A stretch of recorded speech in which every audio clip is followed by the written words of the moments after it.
I could feel my father's eyes on me even before he spoke. The room was heavy with the kind of silence that came before a storm. I sat there, my hands clenched tightly in my lap, trying to control the beating of my heart. The air in the room was thick with frustration, disappointment, and an undeniable sense of impending conflict. It was as though the years of simmering tension between my family and me were about to come to a head in the most explosive way possible. My brother's situation had been the catalyst for this moment. He had always been trouble, wild, impulsive, and reckless. But even this was a step too far. Getting arrested for a crime he had no business committing was the last straw.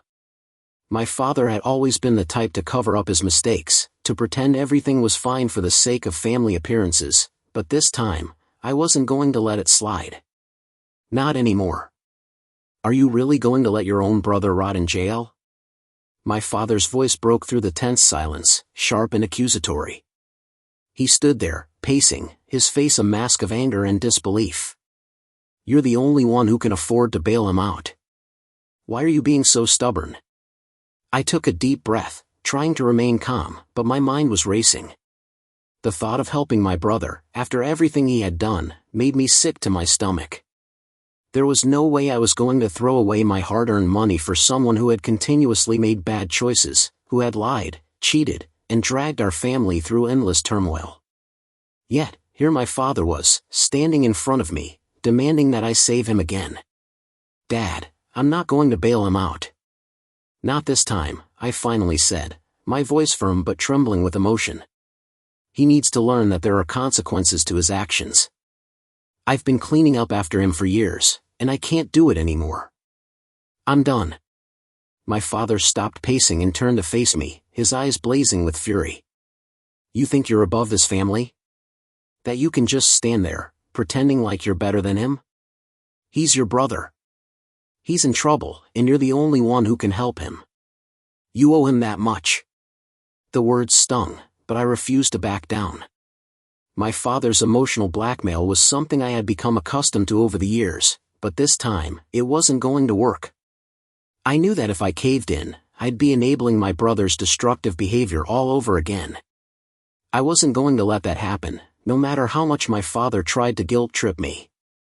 He's not a child anymore, Dad, I said, my voice rising, frustration creeping into my words. He's an adult, and he needs to face the consequences of his actions. This isn't about me helping him, it's about teaching him responsibility. If I keep bailing him out, he'll never change. My father's face twisted in anger, his hands clenched into fists. You're heartless. You're just like your mother, always so selfish, always thinking only about yourself. Do you know how much I've sacrificed for this family? And this is how you repay me? The accusation cut deep, but I stood my ground. My mother's absence had always been a source of pain for us both. She had left when I was younger, unable to handle the chaos that surrounded us. Since then, I had become the emotional anchor of the family, always trying to keep things together. But now, I was finally breaking free from the chains that had bound me for so long. I'm not like her, and I'm not going to make the same mistakes, I said, my voice shaking with a mix of anger and sadness. I'm trying to do what's best for me, not what's best for you or for anyone else. I need to make my own choices. But my father wasn't listening. His anger had clouded any semblance of reason, and all I could see was the fury building in his eyes. You ungrateful little, he cut himself off mid-sentence, taking a step toward me. For a brief moment, I thought he might strike me, but I didn't flinch. I had seen this side of him before, the man who had resorted to violence when his pride was at stake.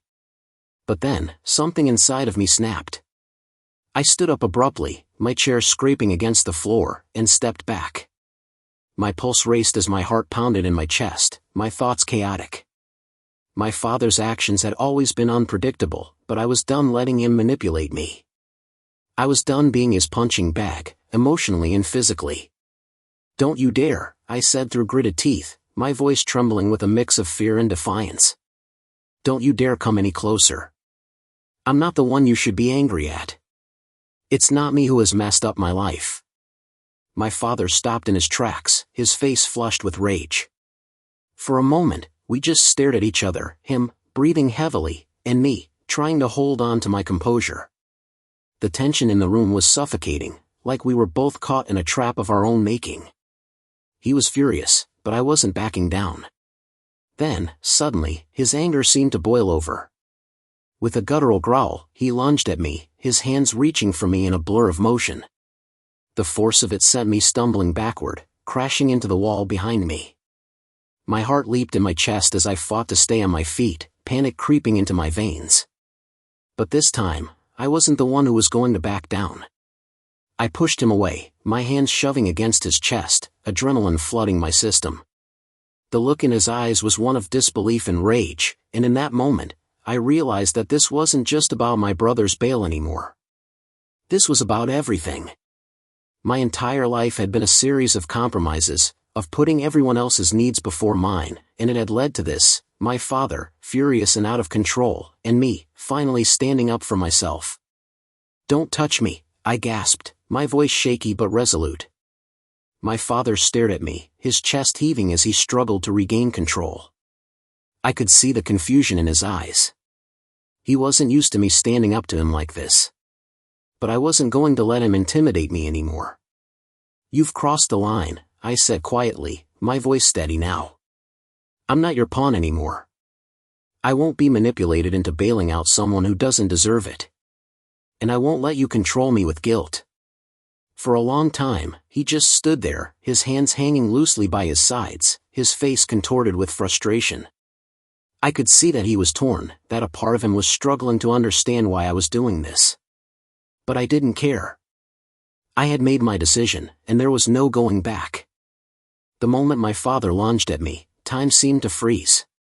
His eyes, wild with anger and confusion, told a story of a man who felt betrayed. His hands, which had always been the tools of control, reached out as if to force me back into submission. But I was no longer the person who would cower in the face of his wrath. My palms, now pressed firmly against his chest, were the only barrier between me and the storm of fury that had overtaken him. I could feel the heat of his anger radiating through the fabric of his shirt, but there was something else, something beneath the surface. His movements were frantic, but there was also desperation in them, a sense of loss. It was as if he couldn't understand why I was no longer the obedient daughter, the one who would do what he said without question. I had always been the good child, the one who followed the rules, the one who tried to please him. But that day, I wasn't following any rules. I was following my own. For a second, I thought he might actually hit me. The same fear that had crept into my heart during past confrontations stirred once again. I had seen him lash out before, though never physically. But this time, it felt different. This time, there was a level of unpredictability in his rage, a wildness I hadn't seen in him before. But I pushed him back. With everything I had, I shoved him away, creating a gap between us that, in that moment, felt like the Grand Canyon. My breath was ragged as I stepped back, the adrenaline coursing through my veins. For a brief moment, neither of us spoke. The silence between us was deafening, almost suffocating. It was as if the room had shrunk, trapping us both in this suffocating web of unresolved emotions. "Why?" he finally asked, his voice trembling with disbelief. "Why won't you help him? He's your brother." I could see the tears pooling in his eyes, threatening to spill. But they weren't tears of sorrow or empathy. They were tears of pride, pride for a family that had always managed to present itself as strong, as perfect, despite the cracks beneath the surface. My refusal to help my brother was an attack on that carefully constructed image, and my father didn't know how to handle it. "You don't get it, do you, Dad?" I said quietly, my voice hoarse. I wiped the back of my hand across my forehead, trying to steady my breathing. "This isn't about me hating him. This is about me finally standing up for myself. He's made his choices. He's the one who put himself in this situation. I'm not the one who's supposed to save him from the consequences."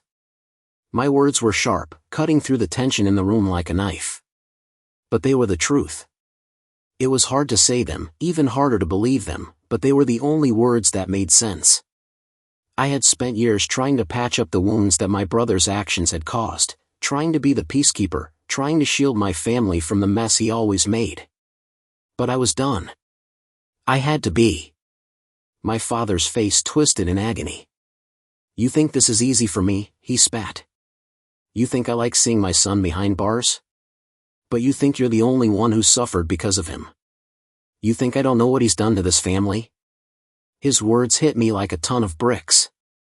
My father had been the one who'd always enabled my brother's bad behavior, the one who'd bailed him out time and time again, never letting him face the full consequences of his actions. And now, he was angry at me for drawing a line in the sand? For refusing to let the cycle continue?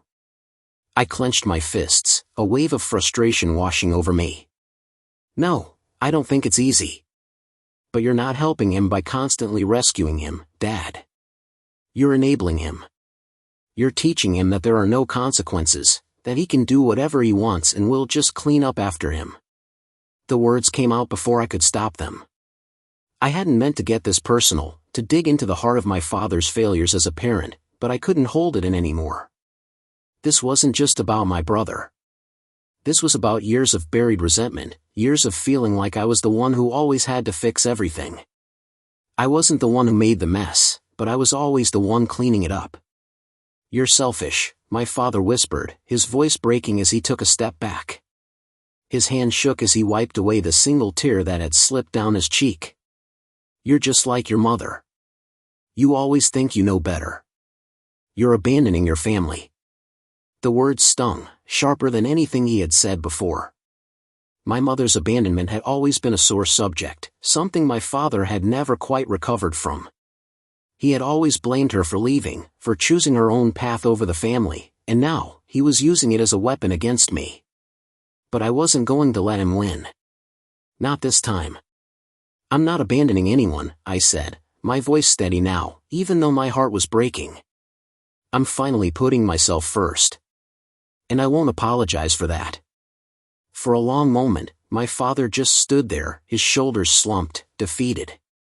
The man who had always been so strong, so commanding, looked small in that moment. His rage had dissipated, leaving only a broken shell of the person he once was. And in that silence, I saw it, the hurt in his eyes, the disappointment, the realization that he had lost control over me. "You're wrong," he muttered under his breath, his voice barely audible. "You'll see. One day, you'll regret this." I didn't respond. What more could I say? The conversation was over. I had made my choice, and I knew the consequences. My father was right about one thing: this would not be easy. But I couldn't go back. I had to move forward, no matter how painful it was.